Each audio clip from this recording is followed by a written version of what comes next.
Bienvenue dans le débat, ravi de vous retrouver pour ce tout premier débat de la saison consacré à l'Ukraine, 10 jours après la poignée de main entre Trump et Poutine à Anchorage en Alaska. C'était le 15 août dernier, 3 jours après, le 18 août, autre image à la Maison-Blanche cette fois de la rencontre entre Trump et Zelensky, mais aussi donc cette photo qui a fait le tour des réseaux sociaux, Trump, Zelensky et les Européens, dont Emmanuel Macron, le chancelier allemand Merz et encore Keir Starmer, le Premier ministre britannique. Hier dimanche, l'Ukraine fêtait le 34e anniversaire de son indépendance en présence de Mark Carney. Le Premier ministre canadien a promis d'ailleurs 1,3 milliard à l'Ukraine. Alors, on va revenir justement sur ces 10 derniers jours de séquences diplomatiques. Y a-t-il des avancées? Quels sont les objectifs de Trump, de Poutine? Quelle est la marge de manœuvre de Zelensky? Pourquoi le Donbass est-il au cœur des négociations? Quel rôle jouent les Européens? Une rencontre entre Zelensky et Poutine aura-t-elle, oui ou non, finalement lieu? On en parle avec les invités. J'ai le plaisir d'avoir à mes côtés Yves Doutrio. Bonsoir. Bonsoir. Et bienvenue dans le débat. Vous êtes ancien porte-parole adjoint du Quai d'Orsay, ancien représentant permanent adjoint de la France à l'ONU, également professeur de géopolitique à Paris-Dauphine.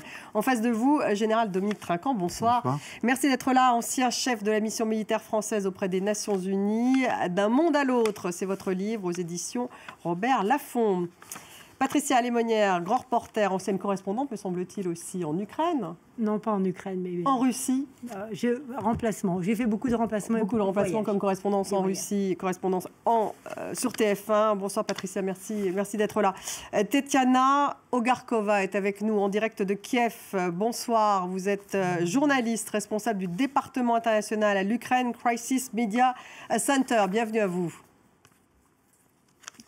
Bonjour. Avant de démarrer ce débat, je vous propose d'écouter Volodymyr Zelensky. C'était hier. Lui, il affirme qu'une rencontre avec Poutine est probablement le meilleur moyen d'avancer. On va l'écouter. C'est à l'occasion de la fête de l'indépendance de l'Ukraine hier. Nous devons continuer à faire pression sur la Russie pour qu'elle mette fin à cette guerre, dans la dignité, avec une sécurité et une paix garantie. Cela n'est possible que grâce à la force combinée de tous ceux qui, dans le monde, aspirent à la paix et respectent le droit international. Le dialogue entre dirigeants est la voie la plus efficace. Général Trinquant, ça c'était hier. Finalement, 10 jours après ce sommet Trump-Poutine, y a-t-il finalement des avancées vers la paix ? Écoutez, il n'y a pas beaucoup d'avancées vers la paix parce qu'il y a un espèce de balancement américain qui est intriguant ou inquiétant, comme on veut. Si vous voulez, avant le 15 août, il y a une forte pression américaine avec les menaces de mettre en place tout de suite des sanctions secondaires. Ça a été d'abord 50 jours, puis 15 jours, puis le 8 août. Et comme par hasard, le 8 août, les Russes proposent qu'on se rencontre en Alaska. Il y a eu aussi le fameux épisode avec les 2 sous-marins nucléaires qui partaient, donc il y avait une pression américaine. Et puis le 15 août, au retour de la réunion, c'était tout dans le camp russe. C'est-à-dire que la réunion a été écourtée, le déjeuner annulé, et M. Poutine, sur les 12 minutes d'intervention commune, en a pris 8, donc les 3/4, pour lire son papier, donc qui était probablement prévu avant la réunion. Donc on a l'impression qu'il n'y a pas eu grand-chose. Et surtout, le 18, vous le signalez, la réunion après de M. Zelensky, les Européens, on ne le souligne pas assez, se sont invités. Ce n'est pas M. Trump qui les a invités. Ce sont les Européens qui se sont invités pour marquer la cohésion avec l'Ukraine. Et du coup, quel est le futur balancement? Un coup côté ukrainien, un coup côté russe. Le 3e coup, on attend quelle va être la réponse de M. Trump. On attend la réponse de Trump ou est-ce que, pour l'instant, c'est quoi? On est au point mort, on est dans une impasse 10 jours après cette rencontre Trump-Poutine. On est, oui, dans une impasse. En réalité, ce qu'on a compris, c'est que, on le voit tous les jours sur le terrain, la Russie et M. Poutine veut continuer à gagner. C'est la fameuse question de l'échange des territoires. Donc, on veut continuer à gagner des territoires. Les Ukrainiens cherchent à se défendre, ce qui est tout à fait leur droit. Et sur la question, au-delà des échanges de territoires, après, il y a la question de la garantie de sécurité de l'Ukraine. C'est là qu'interviennent les Européens en soutien de Zelensky. Et quand on voit toutes les déclarations récentes de M. Lavrov, il ne veut pas le chef de la diplomatie russe, il ne veut pas qu'il y ait de soldats de pays membres de l'OTAN sur le territoire ukrainien. Donc, or là, ce sont des exigences russes préalables à un éventuel sommet Poutine-Zelensky.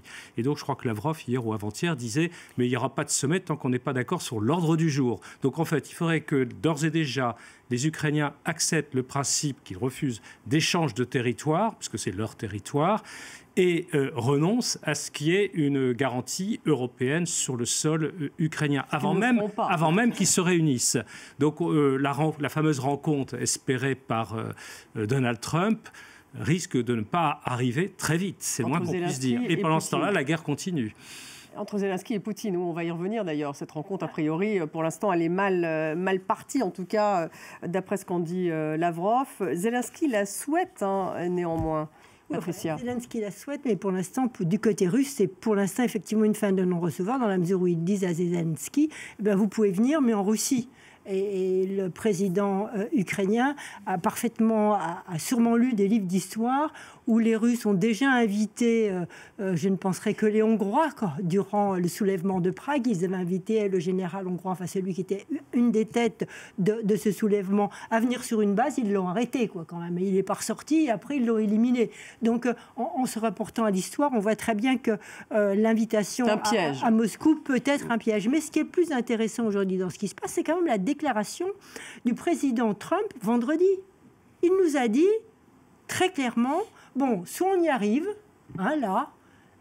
soit je me retire. Et je crois que le fond de son idée, il ne va pas s'impliquer longtemps.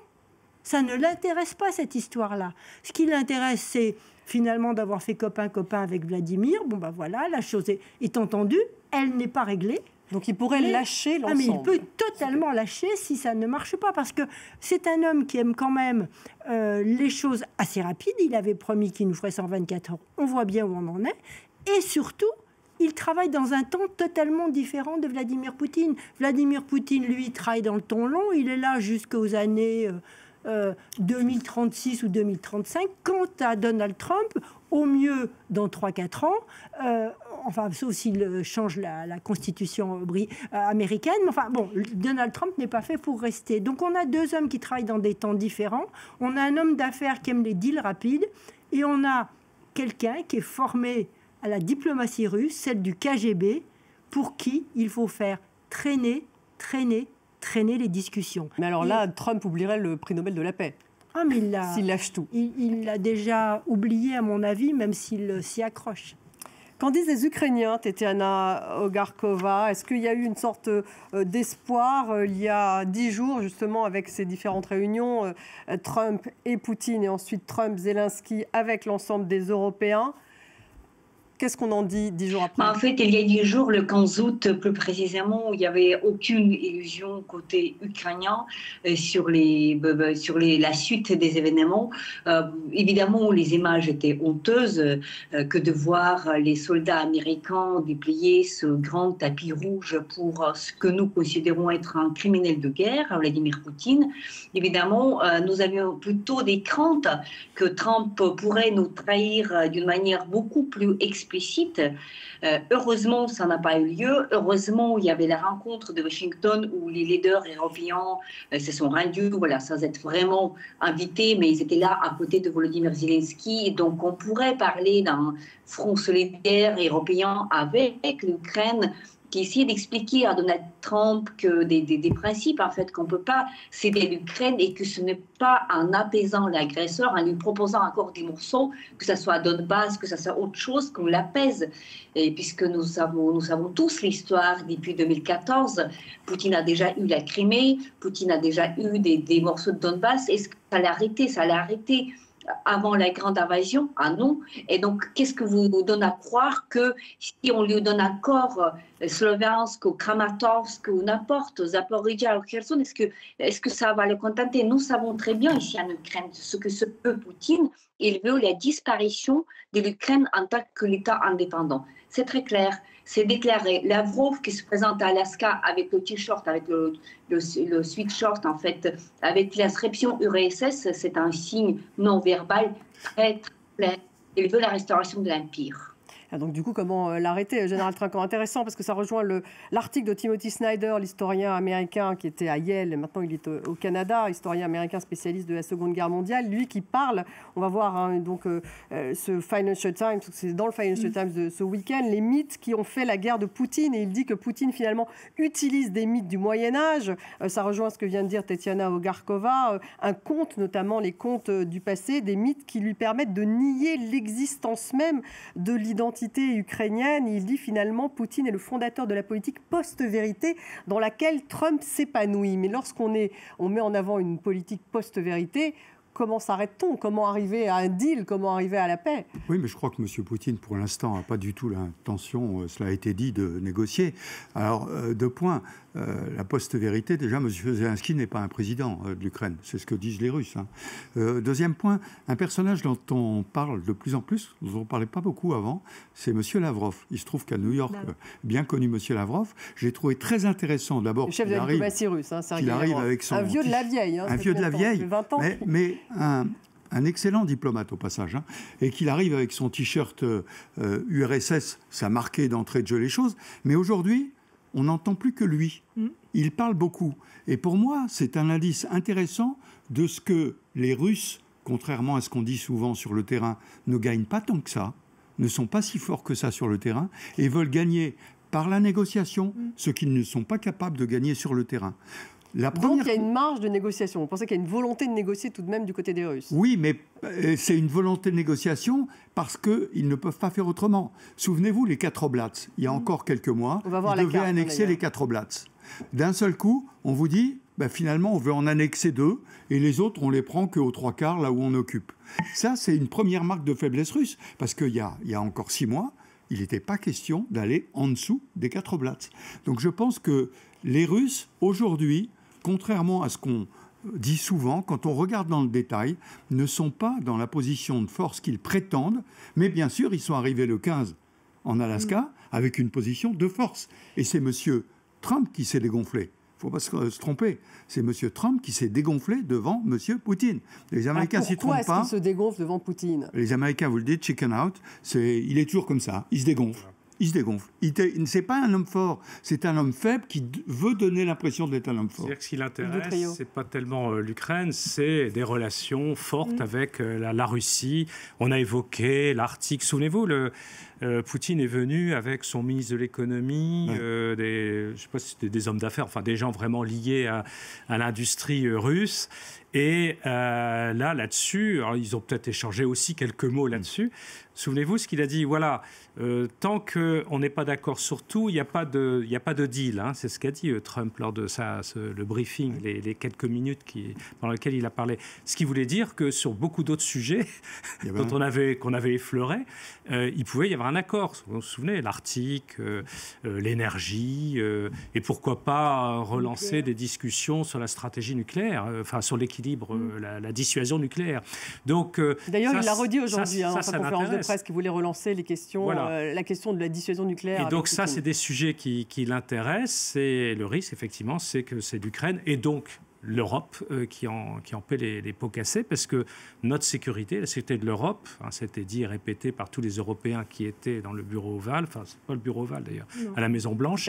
Et ils ont tous rappelé que c'était bien notre sécurité qui est en cause en Ukraine. Parce que si on se contente d'une négociation bâclée, mal préparée, pleine d'ambiguïté, et qu'il y a un vague échange territorial, rien ne garantit que la guerre ne va pas possiblement reprendre dans quelques mois ou quelques années. Et on va revenir justement sur cette position des Européens. L'importance des garanties. Mais avant, on va revenir sur le Donbass, qui est au cœur des négociations. On va regarder cette carte qu'on a vue il y a quelques instants. Le Donbass, c'est essentiellement 2 oblasts, donc division administrative, oui, Donetsk et Louhansk, qui sont situés donc à l'est de l'Ukraine. C'est un bassin industriel minier, une région riche en métaux, en minéraux, avec une forte minorité russe. On peut dire aujourd'hui, Patricia, que vraiment c'est ce Donbass qui est au cœur des négociations. Lorsqu'on parlait d'échange de territoire, on ne sait pas très bien exactement ce que ça voulait dire, mais la Russie contrôle 97% du Donbass. Donc, grosso modo, c'est je garde le Donbass,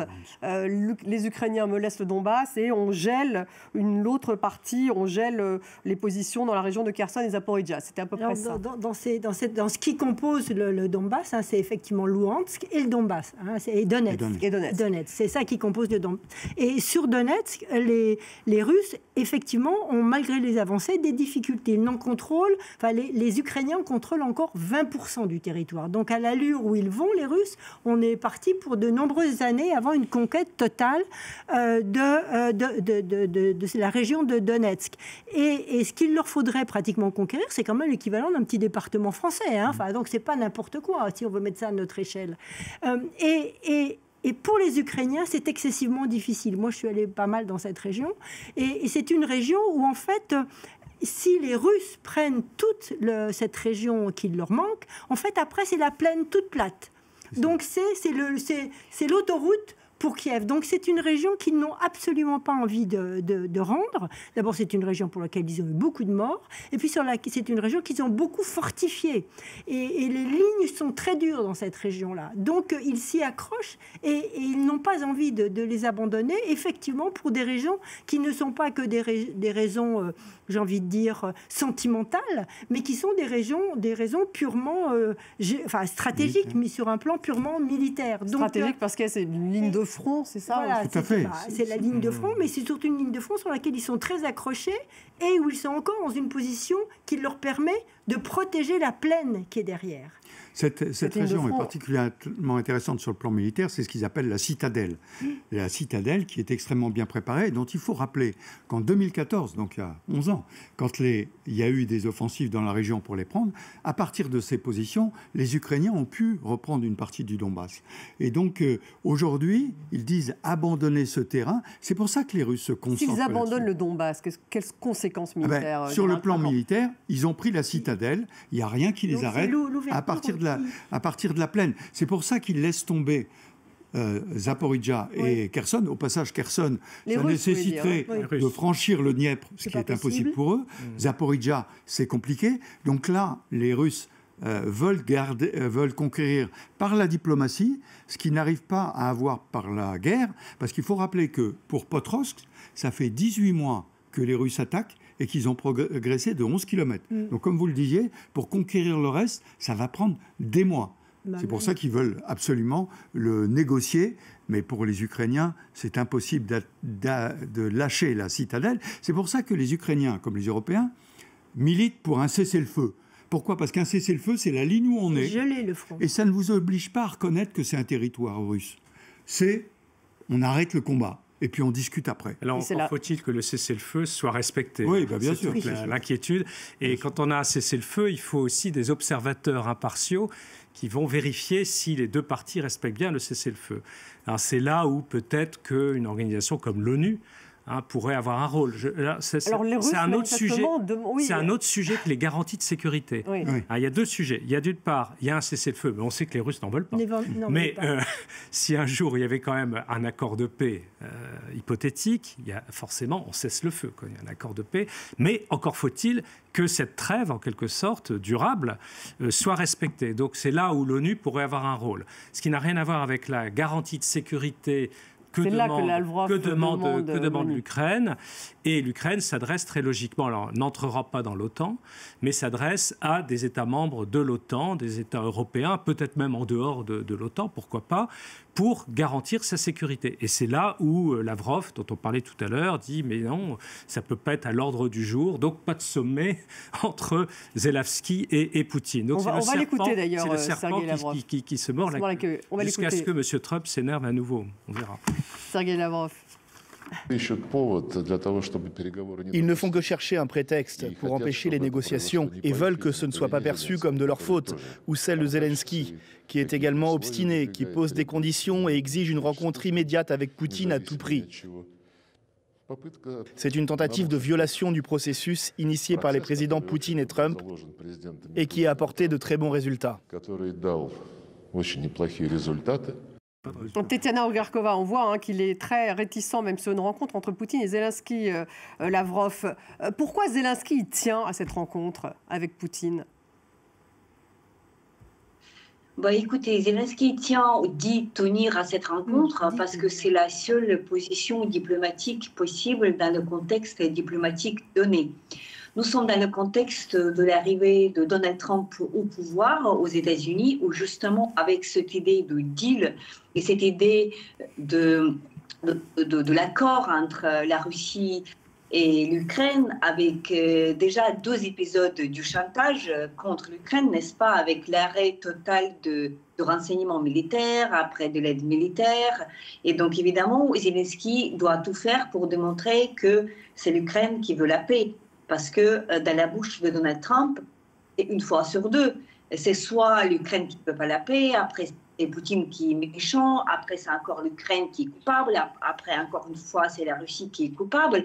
Donc voilà, Zelensky doit tenir la ligne que l'Ukraine accepterait justement le cessez-le-feu total sur la terre, mer et l'air, et que nous sommes d'accord pour la rencontre avec Vladimir Poutine, alors que évidemment pour Poutine, c'est inacceptable tout simplement parce que dans la bouche de Lavrov, aujourd'hui, nous avons bien entendu Zelensky est légitime. Après, Donald Trump dit que Poutine ne veut pas rencontrer Zelensky parce que ça ne lui plaît pas. Bon, encore des absurdités de ce genre-là.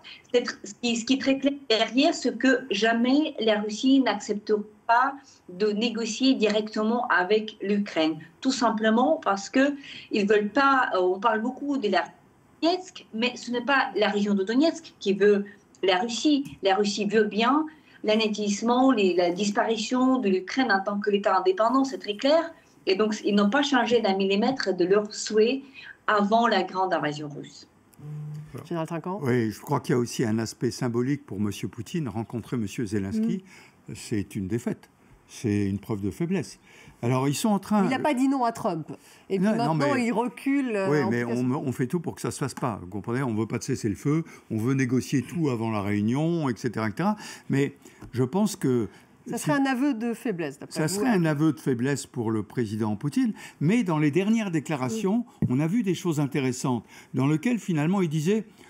Oui, pourquoi pas, mais un accord ne peut pas être signé par M. Zelensky, parce qu'il nous faut un accord du Parlement, de quelqu'un de légitime et tout. On peut considérer que M. Zelensky est de facto le président de l'Ukraine. Donc on voit qu'ils sont en train de tourner. C'est pour ça que je reviens toujours à mon idée qu'ils ont besoin de négocier aujourd'hui, parce qu'ils ne sont pas dans la position de force qu'ils pensent. Mais aller jusqu'à là, une rencontre Zelensky-Poutine, c'est quand même aller un pas trop loin. Il y a des pas qu'il ne fera pour l'instant pas, Vladimir Poutine. On voit effectivement, il y a une autre raison pour laquelle il est enclin effectivement à s'engager dans une voie de dialogue avec au moins le président Trump, c'est les difficultés que l'économie russe rencontre. Il ne faut pas l'oublier. L'inflation a très légèrement baissé, ce qui est un mieux pour la population, mais la croissance est totalement en berne.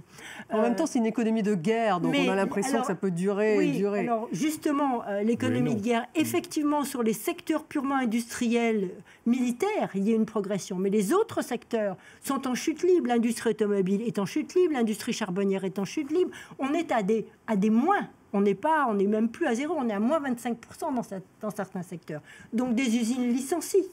Alors on va peut-être prendre tous ces chômeurs pour les envoyer sur le front. Mais enfin, vous voyez, l'économie russe ne peut pas se permettre à long terme de poursuivre. Vladimir Poutine a besoin non seulement d'obtenir par la négociation ce que vous disiez, la partie du Donbass qu'il cherche à avoir, mais il a besoin d'un moment pour souffler. Simplement, il y a des choses qu'il n'acceptera pas de faire. Il n'acceptera pas de dialoguer d'égal à égal, effectivement, avec Zelensky. La question qui se pose, c'est combien de temps le président russe va-t-il encore pouvoir faire durer sa mécanique de guerre ? Parce que à un moment donné, longtemps, a priori, ça, non, pas aussi longtemps, pas aussi longtemps qu'on le croit. Quelques années. Non, je suis d'accord. Si vous voulez, il y a le court terme et le moyen terme. Sur le court terme, sur le terrain, M. Zelensky a besoin d'arrêter la guerre. Il manque de soldats, il est dans la difficulté. Certes, les Russes ne progressent pas, mais enfin, c'est pas brillant quand même. Donc, il a besoin de ça. Mais sur le long terme, lui, il frappe dans la profondeur la Russie. Et l'économie russe en pâtit, à la fois des mesures que nous prenons, Européens et Américains, mais aussi à cause des frappes. Vous savez que le pétrole russe, le raffinage russe a baissé de 30%. Aujourd'hui, dans certaines provinces russes, on rationne le carburant raffiné. Donc, il commence à y avoir des difficultés. Et combien de temps M. Poutine peut tenir sur ces difficultés? Pas des mois. Et c'est pour ça qu'il a besoin de... Il joue la montre. Si on voulait gagner du temps pour la paix, il faudrait que les États-Unis de M. Trump, à nouveau, tapent sur la table, menacent de sanctions, reprennent l'aide, parce que l'aide est interrompue. L'aide militaire, c'est les Européens qui doivent payer, mais les Américains n'ont pas voté de nouveaux crédits pour aider l'Ukraine. Et le poids repose intégralement sur les Européens. Donc si Monsieur Trump était sérieux avec son idée de paix, il faudrait qu'à nouveau, face à ces atermoiements et ces déclarations de M. Lavrov, etc., qui démontrent, comme on vient de le dire, qu'ils ne sont pas très pressés, en tout cas à très court terme, il faudrait, puisque lui, M. Trump est un homme pressé, il faudrait qu'à nouveau, il appuie sur le bouton menace de sanctions. On sait très bien, on parle de difficultés économiques. Bon, elles sont quand même contournées par les exportations massives de pétrole vers l'Inde et la Chine, etc.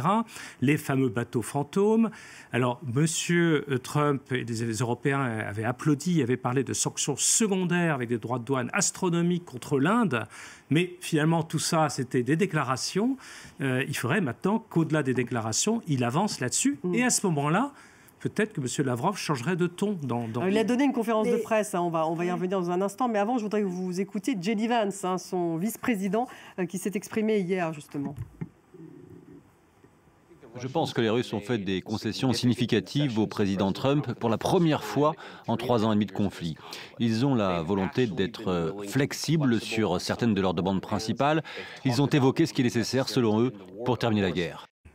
Alors là, c'est clair, quand j'ai entendu ça... J'en ai pas tous en même temps, allez-y Patricia. Pour terminer la guerre, c'est très simple aux yeux effectivement du vice-président américain, c'est accepter certaines conditions posées par les Russes, en particulier quand on parle de tout ce qui est des conditions extérieures, enfin des garanties de sécurité. Et parmi ces garanties de sécurité sur lesquelles s'accrochent les Russes, c'est des garanties de sécurité qui seraient données par la Russie. Et les Russes et les Ukrainiens ont tout à fait en souvenir les propositions qui avaient été faites en 2022 et 2023, où effectivement les garanties de sécurité offertes par l'ensemble des Russes à ce moment-là étaient de dire oui, on va intégrer l'ONU là-dedans, le Conseil de sécurité, je précise, donc les grands pays du Conseil de sécurité, et nous ferons partie de ces pays qui, en cas de reprise des hostilités, gèrent et viennent se porter garant des garanties de sécurité. Et J.D. Vance, en fait, pense que c'est une bonne idée. Tout le monde pense que c'est une bonne idée, même Giorgia Meloni, sauf que la Russie a dit « Ah oui, mais alors moi, si vous voulez intervenir pour venir au secours de l'Ukraine, si c'est moi qui attaque, j'ai le droit de mettre mon droit de veto. » Donc, autant dire que ces garanties de sécurité offertes par Moscou ne sont pas des garanties de sécurité. Tatiana, ce que je voulais dire par rapport à la déclaration du vice-président américain, c'est qu'il dit que les Russes ont fait des concessions. Alors moi, quand j'ai lu ça, j'ai dit j'aimerais bien voir où sont ces concessions, parce que d'ailleurs, il ne les a pas exposées. Mais il épouse le discours. Les concessions, c'est celles que j'exposais tout à l'heure, c'est-à-dire au lieu d'annexer l'oblast de Zaporizhzhia et de Kherson, je m'arrête là où je suis. Bon, mais c'est rien du tout, c'est parce qu'ils ne sont pas capables de le prendre. Donc il parle de l'échange de territoire, là encore, J.D. Vance, c'est-à-dire qu'il trouvait ça très bien que finalement les Ukrainiens renoncent au Donbass. Oui, mais enfin, céder du territoire ukrainien contre du territoire ukrainien, au passage. Hein. Les Russes ne cèdent rien là-dedans. Donc, si vous voulez, c'est une pure vue de l'esprit de M. Vance. Hein. Tatiana Orgarkova, justement, votre réaction sur ce que vient de dire, sur ce qu'a dit hier J.D. Vance, sur le fait que ce sont les Russes qui finalement font des concessions, c'est un peu ce qu'il dit. Hein. Écoutez, il y avait déjà la réaction officielle de Volodymyr Zelensky de l'Ukraine à ce discours de Vance. Donc, il a dit très clairement, on ne peut pas appeler les concessions une promesse, une garantie qui vient de la Russie de ne pas conquérir d'autres territoires si on lui donnait Donbass ou les territoires qu'il voulait. Ce n'est pas donc cette idée de l'échange déjà des territoires. Regardez ce qui va se passer. Les Russes veulent échanger les territoires ukrainiens qu'ils ont conquis par la force contre les territoires qui n'ont pas encore conquis par la force. C'est-à-dire qu'en échange, ça serait qu'ils nous donnaient de territoires russes. Donc, ce n'est même pas le mot d'échange, en fait. Il n'est pas juste ici. Donc, ce sont des pures virtualités qui existent dans cette approche américaine de Donald Trump et évidemment de Joe Biden, mais qui ne seront pas, qui sont légalement, juridiquement et dans les faits, dans la réalité, ils ne sont pas du tout acceptables pour l'Ukraine. C'est-à-dire, voilà, le seul modèle faisable, il date du 7 mars 2025, le moment où Zelensky avait accepté faisons un cessez-le-feu total et après parlons. Alors la Russie veut toujours des conditions avant qu'on parle. Qui garantit, qu'est-ce qui peut garantir que si on parle, après ils vont demander, n'oubliez pas que dans la constitution de la Fédération de la Russie, il y a 4 régions ukrainiennes plus Crimée. Il y a 5 régions ukrainiennes.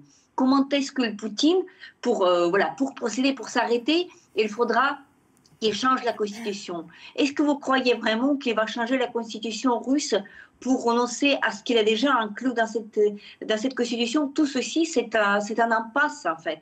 Donc, le seul moyen de sortir de cette impasse, c'est de maintenir la pression sur Poutine pour arriver à des vraies négociations. Ce que nous voyons aujourd'hui, ce sont des virtualités qui ont très peu de rapport avec la réalité des choses. Et en attendant, donc la guerre continue. Pour en dire un mot, vous disiez, bon, même si la Russie a cette économie de guerre, il peut effectivement, c'est une économie qui peut s'affaiblir. Les Ukrainiens, eux, ont une stratégie de pénétration, c'est ça tout de même, en territoire russe. Alors, donc, les Ukrainiens aujourd'hui, ils ont surtout une stratégie de contenir, et en particulier dans le Donbass, dans la région de Potrovsk au nord, où il y a eu, il y a 15 jours, une avancée russe qui était plutôt une infiltration à travers des môles de résistance ukrainiens.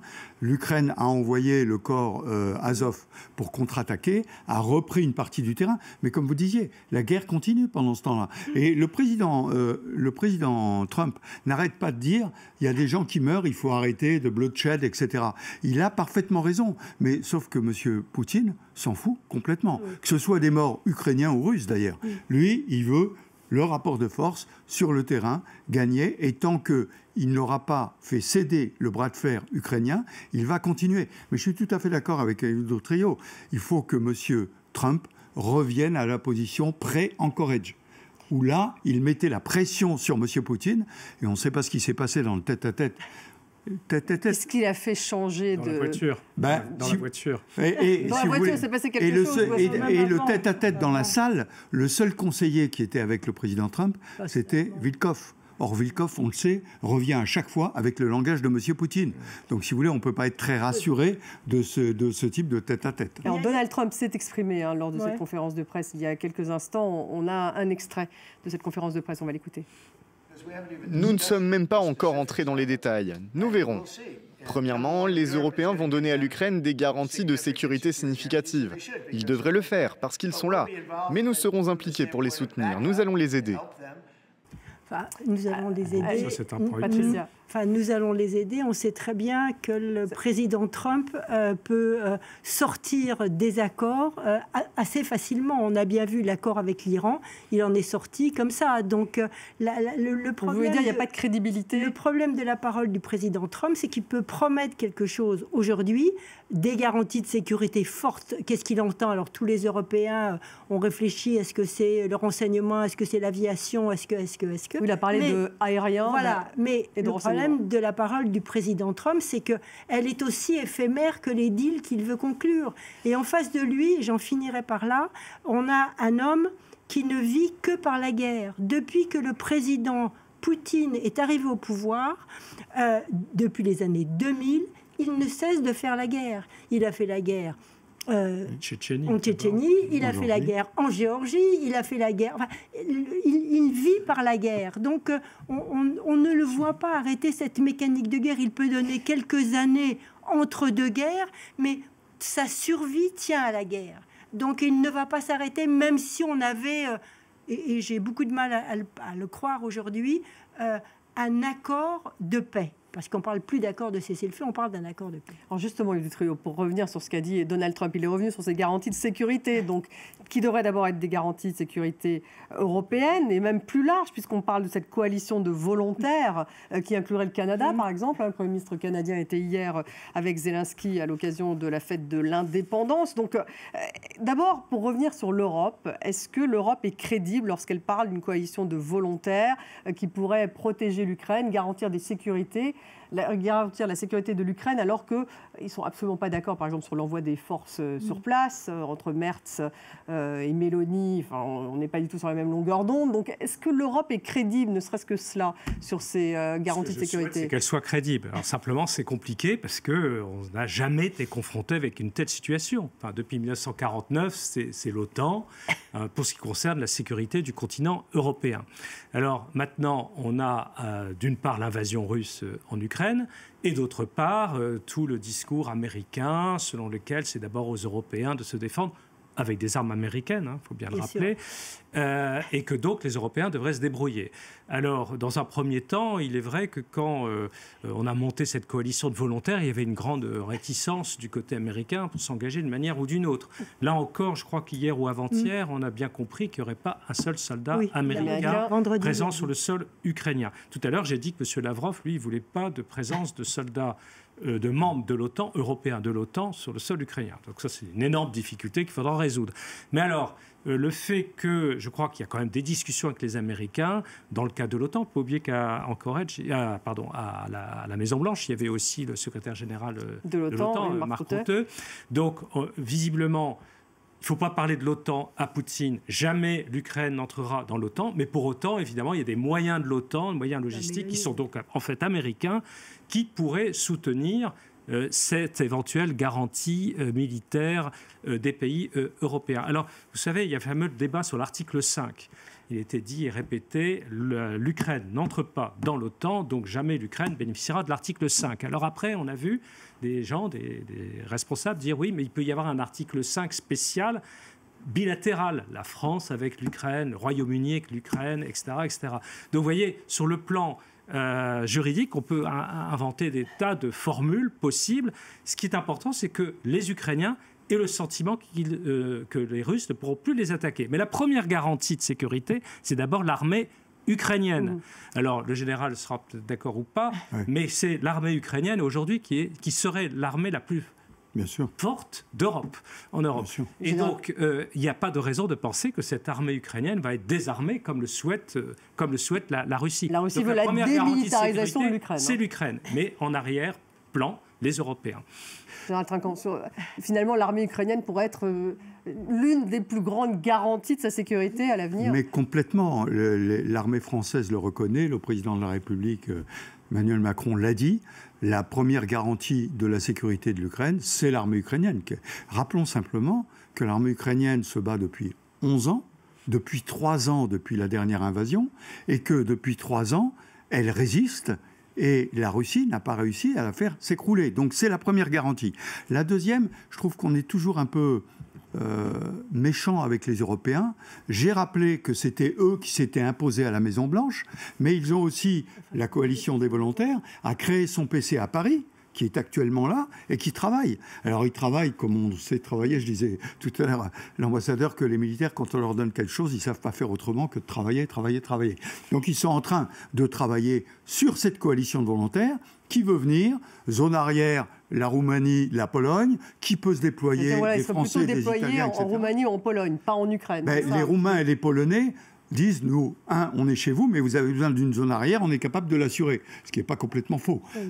Ensuite, que font les Britanniques? Que font les Français? Que font les Allemands? Les Italiens, on a vu qu'ils ont... Il faut se souvenir aussi que l'Europe vient de loin. Les armées européennes ont été saignées à blanc pendant 15 ans.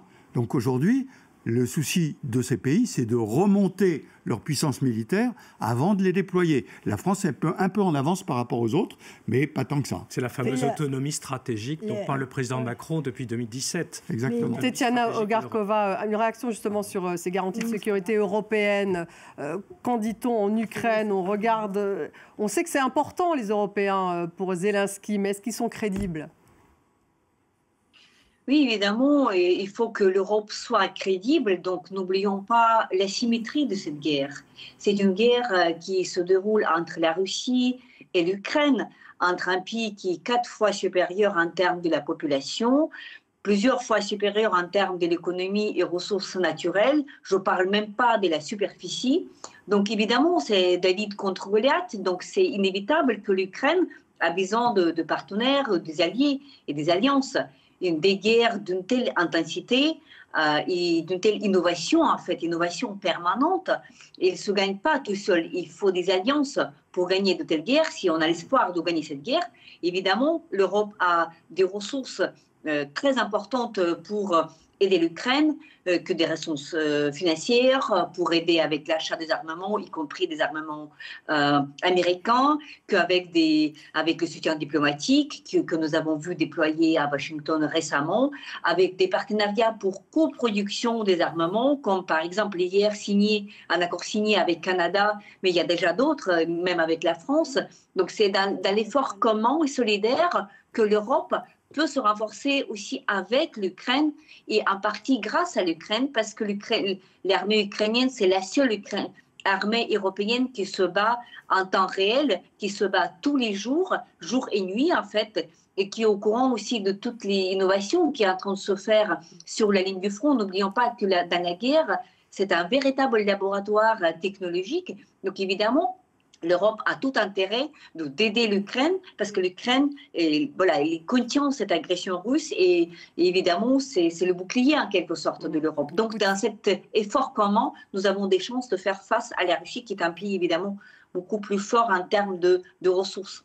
Poutine est un ogre à nos portes, comme disait Emmanuel Macron. Oui, et l'Europe est à l'heure des choix aujourd'hui. Je crois que c'est très important de le savoir parce que soit on rentre dans une totale vassalisation vis-à-vis pas de la Russie, mais des États-Unis, c'est-à-dire en acceptant totalement, effectivement, d'acheter des armes et de se plier. Alors, je ne parle même pas des droits de douane. Quand on voit aujourd'hui que ce que nous a révélé un journal que l'on savait plus ou moins, que les Ukrainiens ont besoin, pour retirer certains missiles, du feu vert américain. On sait que ces fameuses puces sont déjà dans les Scalp Shadow qu'ont les Britanniques.